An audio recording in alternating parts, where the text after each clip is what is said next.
SD students. So ఈరోజు ఒక విషయం మీకు చెప్పాలనుకున్నాను.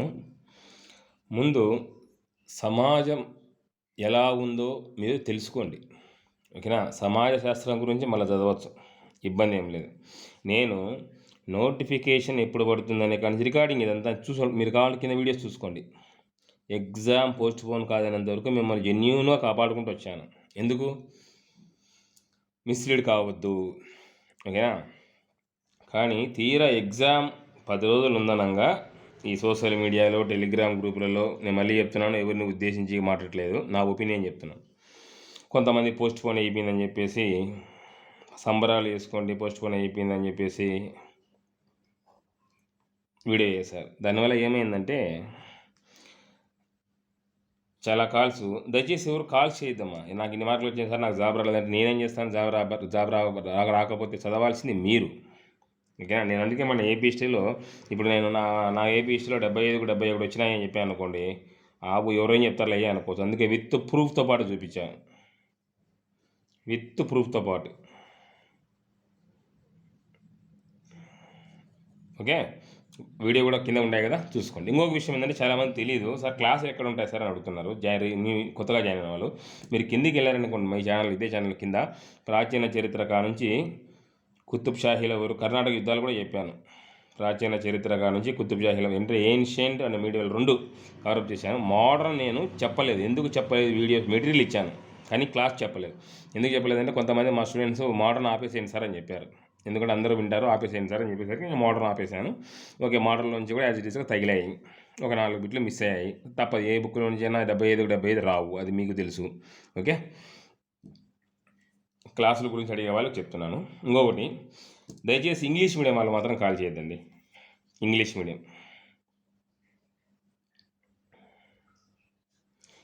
మీడియం వాళ్ళు మాత్రం కాల్ చేయొద్దు. ఇంగ్లీష్ మీడియంకు నేను ఇవ్వను, ఓన్లీ ఫర్ తెలుగు మీడియం. ఎందుకంటే మళ్ళీ వాళ్ళ కోసమని ఇప్పుడు తెలుగు మీడియం వాళ్ళు అప్రాక్స్ చెప్తున్నా, ఎగ్జాంపుల్ 10 మంది జాయిన్ అయితే 10 మెంబర్స్ జాయిన్ అయితే ఇంగ్లీష్ మీడియం వాళ్ళు ఒకరు జాయిన్ అవుతారు. నేను వాళ్ళ కోసం అని చెప్పేసి నా టైం వేస్ట్ చేసుకోలేను కదా, ఒకరు జాయిన్ అవుతారు ఇంగ్లీష్ మీడియం వాళ్ళు. సో కాబట్టి ఇంగ్లీష్ మీడియం వాళ్ళకు నేను ఎటువంటి పరిస్థితుల్లో నేనేం చేయలేను. ఏదైనా కూడా ఏపీ హిస్టరీ తెలుగులో చదువుకుంటా అంటే మాత్రం అది ఏదైనా చేయగలను తప్పనిచ్చి మిగతా దాంట్లో నేనేం చేయలేను. ఎందుకంటే నా షెడ్యూల్, ఎగ్జామ్స్ అన్నీ తెలుగులోనే ఉంటాయి, okay? Next point sorry. So ఇప్పుడు చెప్పాను జాబ్ రాకపోవడానికి కారణాలు ఏంటి అని. సో ఇప్పుడు మీరు మిస్లీడ్ ఎందుకు అవుతున్నారు అంటే, మీ పక్కన వాడి మాట వినడం వల్ల. అంటే ఎవరైనా కావచ్చు, ఏదర్ మీ రూమ్మేట్ కావచ్చు, ఇంకొకరు కావచ్చు. యూట్యూబ్లో చాలామంది ఈ బుక్ చదవండి, ఈ బుక్లో నుంచి ఇన్ని వస్తాయి, ఈ బుక్లో నుంచి ఇన్ని వస్తాయని వాళ్ళు తెలియక చేస్తున్నారు, మరి తెలిసి చేస్తున్నారు. అది వాళ్ళ విజ్ఞతకే వదిలేస్తున్నాను నేను కాదని వాళ్ళని ఎవరిని విమర్శించట్లేదు. అది ఎవరి భావ ప్రకటన వాళ్ళది, స్వేచ్ఛా భావ ప్రకటన ఉంది కదా, మన రాజ్యాంగమే కల్పించింది. సో కాబట్టి ఎవరైనా ఇప్పుడు వీడియో చేసి ఈ బుక్ తీసుకొని, ఏ రోజైనా చూసారా? ఏ బుక్ అయినా నేను ఈ బుక్ తీసుకోండి, నేను ప్రైవేట్ ఆథర్స్ బుక్స్ మీకు రివ్యూ చేశానా? చేయలేదు. కొంతమంది డబ్బులు ఇస్తాను చేయండి సార్ అని చెప్పినా నేను గవర్నమెంట్ బుక్స్ ఉన్నాయని చెప్పండి, చేస్తా, ఫ్రీగానే చేస్తా, నాకేమొద్దు అని చెప్పాను. సో కాబట్టి వాట్ ఎవర్ ఇట్ ఈస్, మీరు ఒకరిని నమ్మి బుక్స్ కొనొద్దని చెప్పాను, మననే చెప్పాను. ఇంకొకటి ఏంటంటే కనుక, మీ లైఫ్ మీదండి. You are not LKG students కాదు కదా. ఎల్కేజీ స్టూడెంట్స్కి అయితే ఎప్పుడు నువ్వు ఎగ్జామ్ ఉంటుంది, ఎప్పుడు పడుతుంది, ఏ బుక్స్ కొనాలని వాళ్ళకు ఏదైనా బుక్స్ వాళ్ళే స్కూల్లో వాళ్ళు తీస్తారు. అట్లా మీరు తీసుకుంటున్నారు. ఇప్పుడు మీ పక్కన వాళ్ళు కానీ బుక్స్ కామెడీ కాకపోతే బుక్ స్టాల్ వాళ్ళని అడుగుతున్నారు ఏపీ హిస్టరీకి ఏ బుక్ బాగుంటుందని. వాడికి అంత నాలెడ్జ్ ఉంటే వాడు గుడ్డు చదువుతాడు, కానీ ఆ బుక్ స్టాల్లో పని ఎందుకు చేస్తాడు? అంతే కదా, బుక్ స్టాల్ వాళ్ళని అడుగుతున్నారు, సార్ ఏపీ హిస్టరీ ఏం తీసుకుంటే బాగుంటుందన్న, పాలిటిక్ ఏది తీసుకుంటే బాగుంటుందన్న. వాడికి ఏది పర్సంటేజ్ ఎక్కువ ఇస్తారో, కొంతమంది 30% ఇస్తారు, కొంతమంది 35% ఇస్తారు, కొంతమంది 45% ఇస్తారు. ఏది పర్సంటేజ్ ఎక్కువ ఇచ్చారో అది ఇస్తాడు మీకు జాబ్ వచ్చింది, రాకపోతే వాడికి ఏం సంబంధం?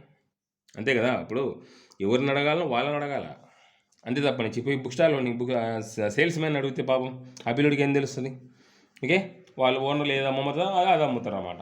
సో కాబట్టి ఆ తప్పు చేయకండి.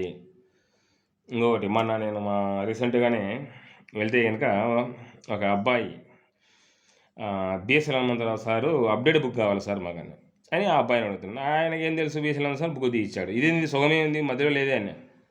అసలు అలాంటి పర్సన్స్ కూడా గ్రూప్ 2కి ప్రిపేర్ అవుతున్నారు. అలాంటి మూమెంట్లో మొన్న ఎగ్జామ్ అంత ఈజీగా వచ్చినా కూడా మీరు 200+ పెట్టలేకపోయారంటే ఎంత చూడండి ఒకసారి మీ యొక్క ఆత్మపరిశీలన చేసుకోండి. మీరు మీ మీ యొక్క కష్టాన్ని మీరు ఎన్నో రాత్రులు మేలుకొని చదివి 140, 150 కోసమా? 140+ వచ్చినాయి, నాకు 150 వచ్చినాయి. ఇక్కడ బాధ ఏందంటే గనక బాధ 190 దాటి 190+ దాటి ప్లస్ అలాగే 205 దాటిన వాళ్ళకు జాబ్ 205 దాటిన వాళ్ళకు జాబ్ రాకపోవడం కొంతమందికి వచ్చేసి 200 కంటే తక్కువ వచ్చినా కూడా బికాజ్ ఆఫ్ కమ్యూనిటీ వాళ్ళకు జాబ్ వచ్చింది, వాళ్ళకు పాస్ అయ్యారు. జాబ్ కాదు, పాస్ అయ్యారు. సో కాబట్టి వాళ్ళ లక్ అది, నేను కాదని చెప్పట్లేదు. సో ఈ రోస్టర్ పాయింట్స్ గురించి నేను డిస్కస్ చేయను. ఆల్రెడీ చాలామంది చెప్తున్నారు కదా యూట్యూబ్లో, చూడండి. అలాగే నా స్టూడెంట్స్ చెప్తున్నాను, మిగతా వాళ్ళు కదా, నేను చెప్పినట్టు చదవండి, సొంత ప్రయోగాలు చేయకండి మీరు దయచేసి, ఓకేనా? అది గుర్తుపెట్టుకోండి. ఏదైనా మీకు డౌట్ వస్తే మెసేజ్ పెట్టండి. ఏమి సార్ కాల్ చేయలేదు నాకు నేను మీ అందరు కలిపి నేను ఒక్కనే నాకు మీలాంటి వాళ్ళు ఎంతమంది ఉంటారు? సో కాబట్టి అందరికీ నేను డైలీ కాల్ చేస్తా కూర్చోలేను కదా. మీకు ఏదైనా డౌట్ వస్తే కాల్ చేయండి, షెడ్యూల్ పరంగా కానీ మెటీరియల్ పరంగా కానీ, ఏదైనా ఎట్లా చదవాలి, ఎట్లా గుర్తుపెట్టుకోవాలా, అలాంటి పర్సనల్గా చెప్తాను మీకు, ఓకేనా? దాన్ని ఫాలో కండి, ఓకే? నెక్స్ట్ వచ్చేసి అలాగే ఇప్పుడు డిఎస్సి వాళ్ళు కాల్ చేస్తున్నారండి. డిఎస్సికి నేను చెప్పాను, ఓపెన్గా చెప్తున్నాను. ఎస్ఐ వాళ్ళు కాల్ చేస్తున్నారు. ఎస్ఐకి అది నా క్లాస్ నాది, నాకు సంబంధం లేదు, వేరే ఆయన చూసుకుంటాడు దానికి కూడా. ఆయన కూడా కోచ్ కూడా ఆయనే తీసుకున్నారు. అది కూడా నేను చెప్తాను. అది కూడా ప్యూర్లీ ఆఫ్లైనే ఉంటుందండి, ఆన్లైన్ చెప్పాను నేను. ఎందుకంటే చెప్పియాను ఎందుకంటే ఏదైనా న్యాయం చేస్తే కరెక్ట్ అయ్యాలి, లేకుంటే వదిలేయాలి అని. సో నేను ఓన్లీ గ్రూప్ 1, గ్రూప్ 2 మాత్రమే. ఈ గ్రూప్ 1 వాళ్ళకి చెప్తున్నాను, నెక్స్ట్ జాగ్రత్త. నెక్స్ట్ మంత్ ఎగ్జామ్ ఉంది కదా, 3 నుంచి 9 వరకు మెయిన్స్ ఉంది, జాగ్రత్త. నేను ఓన్లీ ఫర్ గ్రూప్ 1, గ్రూప్ 2 మాత్రమేమా. దయచేసి మిగతా వాళ్ళు ఎవరు కాల్ చేయొద్దు, ఇంగ్లీష్ వినే వాళ్ళు అసలు కాల్ చేయొద్దు దయచేసి, ఓకే? అలాగే రేపు సండేతో ఆల్ బ్యాచెస్ క్లోజ్డ్. సండే తర్వాత ఎవరే కానీ బ్యాచెస్ సార్ మేము బ్యాచ్ జాయిన్ అవుతాం సార్ అని కాల్ చేయాల్సిన అవసరం లేదు. మళ్ళీ నోటిఫికేషన్ పడిన తర్వాత అప్పుడు బ్యాచ్ స్టార్ట్ చేస్తాను. అప్పుడు బ్యాచ్ స్టార్ట్ చేయడం వల్ల బెనిఫిట్ ఎవరికి ఉంటుందని చెప్తాను, క్లియర్గా ఓపెన్గా చెప్తాను. ఏదైనా కూడా నోటిఫికేషన్ పడిన తర్వాత జాయిన్ అయిన వాళ్ళకు లాస్, నాకు గెయిన్. ఇంకా డైరెక్ట్గా చెప్పేస్తున్నాను, అబద్ధం మళ్ళీ అదే అంటారు కదా, అట్లెందుకు. వీళ్ళకు లాస్, నోటిఫికేషన్ పడిన తర్వాత ప్రిపేర్ అయ్యే వాళ్ళకు, నాకు గెయిన్, ఓకేనా? నాకు ప్రాఫిట్, జాబ్ వస్తారు కదా అని. కాకపోతే ఇంకా ఆ తక్కువ టైంలో చాలా ఈసారి 1:100 రేషియోలు తీయరు, అది మీకు కూడా తెలుసు, ఓకేనా? కాబట్టి ప్రిలిమ్స్కి ఇప్పుడేమి చదవద్దు, అందరికీ చెప్తున్నాను. ఈ కీలకమైన పాయింట్స్ చెప్పనులేండి, జనరల్గా చెప్తాను. ప్రిలిమ్స్ని మాత్రం చదవద్దు, ఎందుకంటే ఈచ్ అండ్ ఎవ్రీ టైము ప్రిలిమ్స్లో రీఫార్మ్స్ చేస్తున్నారు. మీరు ఒకసారి వెనక్కి వెళ్ళి తీశారంటే 4-5 పేపర్లు నోటిఫికేషన్లు ప్రతిసారి మారుస్తున్నారు. కాబట్టి ప్రిలిమ్స్ మీద ఏం ఫోకస్ చేయొద్దు, only mains, AP history and polity and economy, వీటి మీద ఫోకస్ చేయండి, మెయిన్స్ మీద ఫోకస్ చేయండి, దయచేసి మళ్ళీ చెప్తున్నాను, ఓకేనా? ఎప్పుడే కానీ సమాజం మీరు బాగుపడాలని కోరుకోదు, గుర్తుపెట్టుకోండి. మళ్ళీ చెప్తున్నాను, స్ట్రాంగ్గా చెప్తున్నాను, ఈ విషయం మాత్రం గుర్తుపెట్టుకోండి. సమాజం మీరు బాగుపడాలి, ఈ బుక్ తీసుకో, ఈ బుక్ కొనుక్కో అని ఎవ్వరు ఒక చిన్న విషయం గుర్తుపెట్టుకోండి, ఒకరికి మీకు చెప్పాల్సిన అవసరం ఏముంది? వాళ్ళు కొనుక్కుంటారు కదా. నిజంగా వాళ్ళు మీ ఫ్రెండే కావచ్చు, మిమ్మల్ని తప్పుపడట్లేదు, మీ ఫ్రెండ్ తప్పుపట్టలేదు. చదవాలనుకుంటే ఈ బుక్ కొనుక్కోండి అని చెప్పారంటే వెంటనే ఆ బుక్ కొనుక్కుంటున్నారు నమ్మేసి చాలామంది. నాకదే ఆశ్చర్యం వేస్తుంది. ఒకరు చెప్పినంత మాత్రమే మీరు కొంటారు, మీకంత జ్ఞానం దేవుడు ఇచ్చాడు కదా. ఈ బుక్ ఉంటే ఎన్ని మార్కులు తగులుతాయని ఆ జ్ఞానాన్ని మీరు పొంది ఉండారు, కానీ దాన్ని యూటిలైజ్ చేసుకోలేకపోతున్నారు మీరు. సో కాబట్టి దాన్ని నేనేం చేయలేను. సమాజం ఎప్పుడే కానీ మీ మంచి కోరుకోదు, ఇది మాత్రం వాస్తవం.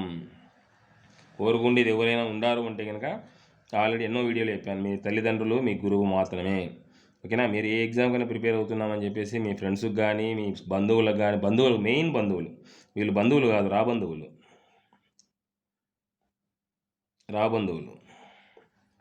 వాళ్ళకేంటంటే ఒక జెలసీ అన్నమాట, వీడి ఆడ గవర్నమెంట్ జాబ్ కొడతాడో అని చెప్పేసి. సో కాబట్టి మీరు ప్రిపేర్ అవుతున్నట్టు కూడా చెప్పాల్సిన అవసరం లేదు, ప్రిపేర్ అవుతున్న ఏం వాళ్ళని చేయరు కదా. సో కాబట్టి ఓపెన్గా ఇప్పుడు చెప్పేది ఏంటంటే కనుక సమాజం అంటే తెలుసుకోండి ఎలా ఉంది ట్రెండింగ్లో, ఓకేనా? నాకు బాధ ఏంటంటే కనుక ఈ ఎగ్జామ్ లాస్ట్ మూమెంట్లో నా స్టూడెంట్స్ కూడా డిస్టర్బ్ అయిపోయారు కొంతమంది, అది నా బాధ, ఓకే. ఒకవేళ చాలామంది నాకు ఫోన్ చేసి చెప్పారు, సార్ అప్పుడు గనుక డిస్టర్బ్ కాకుండా ఉంటే నాకు ఒక 20 మార్కులు వచ్చింది సార్. 30 దానికి నేను బాధ్యుడిని కాదు కదా! ఓకేనా. ఎవరైతే ఇప్పుడు హ్మ్, అభ్యర్థులు ఉన్నారో వాళ్ళకి అన్యాయం జరిగింది కాబట్టి వాళ్ళు చేశారు, ధర్మంగానే చేశారు. సో, దానికి నేను బాధ్యుడిని. వాళ్ళు ఏపీపీఎస్ వాళ్ళు కన్సిడర్ చేయకుండా ఎగ్జామ్ కండక్ట్ చేశారు. నేను ఎగ్జామ్ కండక్ట్ అవుతుందని క్లియర్ కట్‌గా చెప్పినందు కూడా అందుకే. అందుకే చెప్పింది. సో, అక్కడ చాలామంది ఎక్కడ ఆగిపోయారంటే 170, 190 కాడ అయిపోయారు. ఒకవేళ అప్పుడు గనుక పోస్ట్‌పోన్ వాళ్ళు ఒకవేళ ఏపీపీఎస్ వారు వచ్చి కనీసం పోస్ట్‌పోన్ కాదని చెప్పినా కూడా సరిపోయింది. కనీసం 200+ దాటిందరు. సో, నేను చాలా సార్లు చెప్పాను, God will give a chance, not a choice. Okay. Anyway, preparation ఆపొద్దు, స్టార్ట్ చేయండి. ఎవరైతే తీసుకున్నారో వాళ్ళకు లాస్ట్ బ్యాచ్ వాళ్ళకు మీకు ఈ రోజు కాకపోతే రేపు మీకు రేపు షెడ్యూల్ రేపు నుంచి స్టార్ట్ అవుతుంది. మెటీరియల్ కూడా వస్తుంది. మెటీరియల్ రాకపోతే కనుక మీరు సైలెంట్గా ఉండద్దు రాలేదని మెసేజ్ పెట్టండి. ఓకే. మెసేజ్ పెట్టండి, కాల్ చేయండి. ఒకవేళ వీలైతే ఈవినింగ్ టైం కాల్ చేయండి after 6. Okay. Okay. Thank you.